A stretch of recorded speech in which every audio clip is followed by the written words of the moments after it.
குருவிற்கெல்லாம் குருன்னு சொல்லக்கூடிய, அதாவது தேவர்களுக்கு எல்லாருக்கும் குருவாக விளங்கக்கூடிய குரு பகவானை ராசி அதிபதியாக கொண்ட தனுசு ராசிக்கு வணக்கங்க.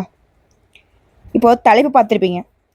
தனுசு ராசியை பொறுத்த வரைக்கும் தலைக்கு மேல சுத்தக்கூடிய கத்தியா நிறைய விஷயங்கள் நடந்துருச்சு. தலை தப்புமான்ற அளவுக்குலாம் பாதிக்கப்பட்டுட்டோம். இப்போ தனுசு ராசிக்கு செவ்வாய் பயிற்சியும் வந்திருக்கு. இந்த காலகட்டம்ங்கிறது தனுசு ராசியை வச்சு செய்ய போறாரு செவ்வாய் பகவான். ஆனா நான் இருக்கும் போது எப்படிப்பா ஏன் ஆளுமல் நீ கை வைப்பேன்னு சொல்லக்கூடிய அளவுக்கு உங்களுடைய அதிபதி குரு பகவான் செவ்வாய் பகவான் தரக்கூடிய ஆபத்துகள் எல்லாத்தையும் அதிர்ஷ்டமாக கொட்ட போறார். அதே நேரத்துல ஒரு சில விஷயங்கள் நமக்கு தலை தப்புமான்ற அளவுக்குலாம் நடக்கும். ஸோ உஷாரா இருந்துக்கோங்க. இப்போ தனுசு ராசிக்காரங்க என்ன யோசிப்பீங்கன்னா, அட போமா நீ அதுக்கு நீ சொல்லாமே இருக்கலாம், ஏதாவது நல்லதுன்னு சொன்னா பரவாயில்ல, இப்படி ஆபத்துங்கிறிய அப்படின்னு சொன்னீங்களா, அப்போ அதிர்ஷ்டம்னு சொன்ன இல்லைங்களா, இந்த ஆபத்தை எப்படி நீங்க கையாளலாம், அதோட குரு பகவான் உங்களுக்கு எந்த மாதிரி அதிர்ஷ்டத்தை கொடுக்க போறாரு, கெட்டதை எப்படி விளக்கணும், நல்லதை எப்படி தூக்கி பிடிக்கணும், இதுதான் நீங்க தெரிஞ்சுக்கூடிய விஷயமா இருக்கு. ஸோ அந்த வகையில இந்த ஜூன் மாதத்துல செவ்வாய் பகவான் கடகராசிலேருந்து சிம்ம ராசிக்கு பயிற்சி ஆகிட்டார். ஜூலை மாதம் 28ஆம் தேதி வரைக்கும் சிம்ம ராசிலேருந்து ஜூலை 28க்கு பிறகு கன்னி ராசிக்கு சனி பகவானுடைய நேர் பார்வைக்கு போறார். சரிங்களா? இதன் காரணமா தனுசு ராசிக்காரர்களுக்கு இந்த 45 நாட்கள்ல அதிர்ஷ்டங்கள் கிடைக்கும். அதே நேரத்துல ஒரு சில விஷயங்களை நீங்க கவனமாகவும் இருக்கணும். ஓகேங்களா? இப்போ பொதுவாக வந்து பார்த்தீங்கன்னா செவ்வாய் பகவான் அப்படிங்கிறவர் அங்காரகன், பூமிக்காரகன், நீதியை நிலைநாட்டக்கூடிய வலிமையான கிரகணம் பெயர் எடுத்தவர். இப்போ பொதுவாகவே ஒருத்தனுடைய வாழ்க்கையில கஷ்டம் அப்படின்னாக்கா ஜாத்து இந்த சனி பகவானால எதாவது பாதிப்பு இருக்கா பார்த்து சொல்லுமா அப்படின்வாங்க.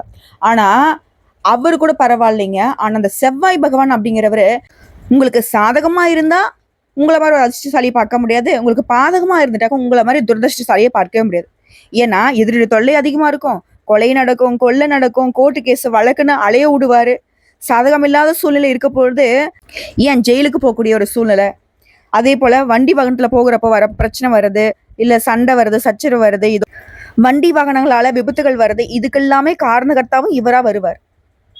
ஆனா இப்போ இவர் வந்து இந்த அளவுக்கு பாதிப்பை கொடுக்கவே முடியாது. என்னதான் ஒரு முயற்சி பண்ணாலும் செவ்வாய் பகவான் தனுசு ராசியை ஒழிச்சிடலான்னு நினைச்சாலும் சரி, உங்களுடைய குரு பகவான் குறுக்க அந்த கௌசிக் வந்தா அப்படிங்கிற மாதிரி போய் நிற்பார். என்ன மீறி தொடரா பார்க்கலாம் அப்படிங்கிற மாதிரி. புரியுதுங்களா? தனுசு ராசிக்கு குரு பகவானை பொறுத்த வரைக்கும் ஒரு பாதுகாப்பு கவசமாக நிக்க போறார்.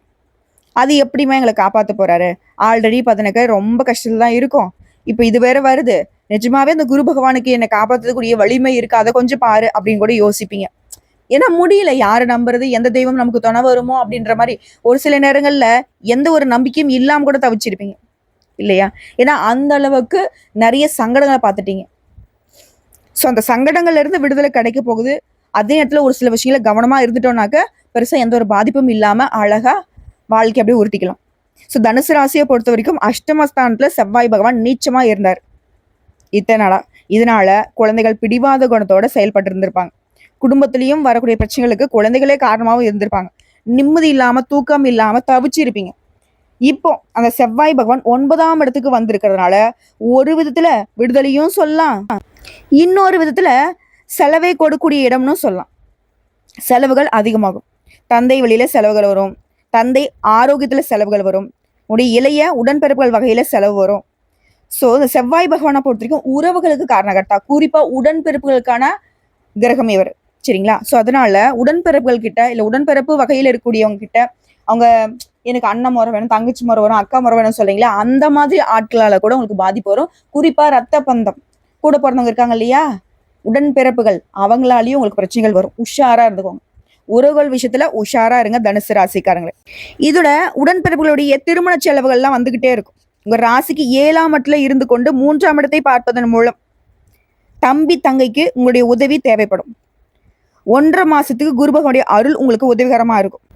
அடுத்த ஆரோக்கியம். சனி பகவான் 4ஆம் இடத்துல இருந்து பார்வையை கொடுப்பதால செவ்வாய் செய்யக்கூடிய செயல்பாடுகளுக்கு அலைச்சல் ஏற்படும். உடல் சோர்வின் மூலம் செலவு ஏற்படுவதற்கான வாய்ப்பு இருக்கு. கழுத்து கீழ் பகுதியில் இருந்து தொப்புள் வரைக்கும் தொற்று நோய்கள் ஏற்படுறதுக்கு வாய்ப்பு இருக்கு. கவனமா இருங்க ஆரோக்கிய விஷயத்துல.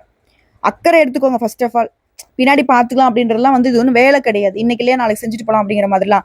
நம்ம வந்து ஆரோக்கியம் மட்டும்தான் உண்மையான செல்வம்ங்கிறத மறந்துடாதீங்க. அதே போல பயணங்கள். சுக்கிர பகவானை பொறுத்தவரைக்கும் ராசிக்கு 6ஆம் இடத்துக்கு பயிற்சி ஆகிறாருங்க. இதனால அனாவசியமான பொல்லாப்பை ஏற்படுத்தி செலவுகளை ஏற்படுத்துறதுக்கான வாய்ப்பு இருக்கு. திரும்ப திரும்ப அந்த செலவுங்கிற விஷயத்துல தாங்க தனுசு ராசியோட வாழ்க்கை வந்து சிக்கி தவிக்குது. ஸோ இப்போ செலவு வரும்னு தெரிஞ்சிருச்சு. கையிருப்ப கொஞ்சம் பார்த்து செலவு பண்ணுங்க. வரக்கூடிய வருமானத்தை வந்துட்டு எப்படி அதிகப்படுத்தணும்னு பார்த்துக்கோங்க. தேவையான செலவா, தேவையில்லாத செலவா, உறவுகள் கிட்ட நம்ம எப்படி நடந்துக்கணும், எல்லாத்தையும் பார்த்தீங்கன்னா திட்டமிட்டு செயல்பட்டா கையை கடிக்காம கடன் வாங்காம அப்படி தப்பிச்சுக்கலாம். அடுத்துதான் செவ்வாயும் 12ஆம் இடத்தை பார்க்கிறாரு. சுக்கிரனும் 12ஆம் இடத்தை பார்க்கிறாரு. வேலை விஷயங்கள், பதவி உயர்வு தொடர்பான விஷயங்களுக்காக கடல் கடந்து நீங்க பயணம் போறதுக்கு வாய்ப்பு இருக்கு. அடுத்து அலைச்சல்னு பார்த்தோம்னா நல்ல நண்பர்கள் கிடைப்பாங்க. குருவும் சனியும் சாதகமா செயல்படுவாங்க. தனுசு ராசிக்கு சனி பகவான் எதிரியாகவே இருந்தாலும் உங்களுக்கு சாதகமான பலன்களை கொடுப்பாருங்க. ஸோ ஜூன் 6ஆம் தேதியிலிருந்து ஜூலை 28ஆம் தேதி வரைக்கும் அலைச்சல் ஏற்படும் மாதமா தான் இருக்கு. இருந்தாலும் வெளிநாட்டுக்கு செல்லக்கூடிய யோகம் இருக்கு. இளமனால ரொம்ப வருஷத்துக்கு முன்னாடியே வந்து பார்த்தீங்கன்னாக்கா வெளிநாட்டுக்கு வந்துட்டேன், திரும்பவும் வந்து இந்தியாவுக்கு போகணும்னு ஆசையா இருக்கு, சொந்த தாய் நாட்டுக்கு போகணும்னு ஆசையா இருக்குன்னு சொல்லி நினைச்சிட்டு இருக்கவங்களுக்கு அதற்கான வாய்ப்பும் இருக்கு. ஸோ வெளிநாட்டு யோகம் இருக்கு. ஆனா எதை செஞ்சாலும் தனுசு ராசி பொறுமையை கடைபிடிக்கணும். அதே போல அப்பா வழி சொத்து சம்பந்தமான செலவுகள் ஏற்படுறதுக்கு வாய்ப்பு இருக்கு. ஆக்கிரமிப்பு சொத்துக்களை மீட்டு தந்தை கிட்ட ஒப்படைப்பதற்கு அதற்கான வழக்கு செலவு, இந்த மாதிரி ஏதாவது ஒரு வகையில செலவுங்கிறது திரும்ப திரும்ப வரும். ஏகப்பட்ட குழப்பங்கள் உண்டாகும். எதிரிகள் சார்ந்த தொல்லைகள் அதிகமாகும். ஜூலை 26ஆம் தேதிக்கு பிறகு சுக்கிரன் உங்களுடைய சப்தமஸ்தானத்துக்கு வந்து குருவோட இணைவதால நண்பர்களால சில மாற்றங்களை ஏற்படுத்தும். அது வரைக்கும் பொறுமையாக இருக்கிறது நல்லது. இன்னும் சொல்லப்போனா நிறைய வீண் விரயங்கள் ஆகுங்க. தந்தை வழி உறவுகளோட மோதல் போக்கை கடைபிடிக்கும் சூழல் இருக்கிறதுனால உங்களுக்கு வீண் விரயங்கள் ஏற்படுறதுக்கு வாய்ப்பு இருக்கு. தாய் தந்தையுடைய ஆரோக்கியத்துக்கு செலவு ஏற்படும். தந்தை வழி சொத்துக்களால செலவு ஏற்படும். வேலை சம்பந்தமா வெளியூருக்கு சென்று அதற்காக செலவு ஏற்படும். நான் வெளியூரும் போல, வெளிநாட்டுக்கும் போகலாமா, ஆனாலே உள்ளூர்லயே இருந்தா கூட சில அலைச்சல்களை நீங்க சந்திக்க வேண்டிய சூழ்நிலை தான் இருக்கு. ஆனா இதை தாண்டி தனுசு ராசிக்கு எந்த இடத்துலையுமே மதிப்பு மரியாதை குறையறதுக்கு வாய்ப்பே கிடையாது. உடைய மூத்த உடன்பிறப்புகள் உதவிகரமா செயல்படுவாங்க. ஆனா அவங்களுடைய உதவியும் நம்பிக்கிட்டே இருக்க முடியாது. ஸோ தனுசுக்கு நான் என்ன சொல்ல வரேன்னா, செலவு வரும், பார்த்து செலவு பண்ணுங்க. யாரையும் நம்பாதீங்க. பண விஷயத்துல கராரா இருங்க. முடிஞ்ச அளவுக்கு திட்டமிட்டு செயல்படுங்க. செயல்படுத்துறதுக்கு முன்னாடி இது வந்து சரி வருமா சரி வராதா அப்படின்ற மாதிரி பார்த்துக்கோங்க. பயணங்கள் போகக்கூடிய விஷயத்தெல்லாம் வந்து கண்டிப்பா நம்ம போனா அந்த வேலை நடக்குமா, இல்லையா இன்னைக்கு இல்லையா நாளைக்கு பார்த்துக்கலாம், அந்த மாதிரி ஒரு புரிதல் இருக்கணும். முன்னெச்சரிக்கை இருக்கணும். விழிப்புணர்வோடு தான் தனுசு வந்து செயல்படணும். ஆல்ரெடி நீங்க அப்படிதான் இலக்குகள் வைத்து திட்டமிட்டு செயல்படக்கூடியவங்க தான். இருந்தாலும் இந்த காலகட்டத்துல செவ்வாய் பகவான் உங்களுக்கு குழப்பத்தை ஏற்படுத்திக்கிட்டே இருப்பார். பிரச்சனை மேல பிரச்சனையை கொடுக்குறப்போ நமக்கே மண்டை குழம்பிடும். அட விடுங்கடா அப்படின்ற மாதிரி இருக்கும். சரிங்களா? அந்த மாதிரி சூழ்நிலை தான் ஆல்ரெடி இருக்கீங்க. மேலும் மேலும் எந்த ஒரு பிரச்சனையும் உங்களுக்கு வரக்கூடாதுன்னு நினைச்சா கொஞ்சம் உஷாரா இருந்துக்கோங்க. இதோட குடும்பத்தை பொறுத்தவரைக்கும் கோபம் இல்லாம இருக்கணுங்க. அடுத்தவங்க விஷயத்துல நீங்க தலையிடவே கூடாது. குடும்ப விஷயத்துல மற்றவங்களுடைய தலையீடு இல்லாமலே நீ பார்த்துக்கணும். கணவன் மனைவிக்கிடையே சண்டை சச்சரவு இதெல்லாம் வேணாம். வெள்ளக்கூடியை கட்டு உட்காந்துக்கோங்க. இல்லை வெள்ளக்கூடியே வந்து பார்த்தீங்கன்னா மூஞ்சில போத்திக்கோங்க. தோல் சார்ந்த பிரச்சனைகள்ல மிகுந்த கவனமா இருக்கணும். கால்சியம், விட்டமின் குறைபாடு, மூட்டு வலி, கை கால் வலி, இருமல், இந்த மாதிரி பிரச்சனைகள் வரத்துக்கு அதீத வாய்ப்புகள் இருக்கு. அப்படி ஏதாவது இருக்குனாக்க உடனே மருத்துவக்கிட்ட போயிட்டு சிகிச்சை எடுத்துக்கிறது நல்லது. அதே போல தெய்வ வழிபாடு செய்யறது, பசுமாட்டுக்கு உணவளிக்கிறது, இதெல்லாம் வந்து உங்களுக்கு அற்புதத்தை ஏற்படுத்தும். கோபத்தை மட்டும் தவிர்த்துட்டீங்கன்னா நடக்கிறதெல்லாம் ஓரளவுக்கு சாதகமா நடக்கும். மற்றபடி அனைத்து விஷயங்களும் நன்மையும் கொடுக்கும், அனுகூலத்தையும் ஏற்படுத்தும். நல்ல தொழில், உத்தியோகம், வியாபாரத்துல ஏற்றம், பெரிய முன்னேற்றம் ஏற்படக்கூடிய காலகட்டமா நீங்க அதை எப்படி கையாளுறீங்கிற விஷயத்துல தான் இருக்கு. ஆனா இதற்கும் வாய்ப்பு இருக்கு, அதற்கும் வாய்ப்பு இருக்கு. அதாவது மதில் மேல் இருக்கக்கூடிய பூனை மாதிரி செவ்வாய் பேச்சுங்கிறது நீங்க திட்டமிட்டு செயல்பட்டுட்டா, நீங்க முயற்சி பண்ணீங்கன்னா, அதை ஒரு எட்டு வச்சீங்கன்னா குரு பகவானுடைய அருளாசினால நீங்க 10 எட்டு நடக்க முடியும். நான்லாம் நடக்க மாட்டேன்னு அங்கேயே உட்கார்ந்துருந்தா குரு பகவானால ஒன்றும் பண்ண முடியாது. ஏன்னா அவர் வந்து முழு சுபகிரகம், சூதுவா தெரியாதவர் தான். சரிங்களா?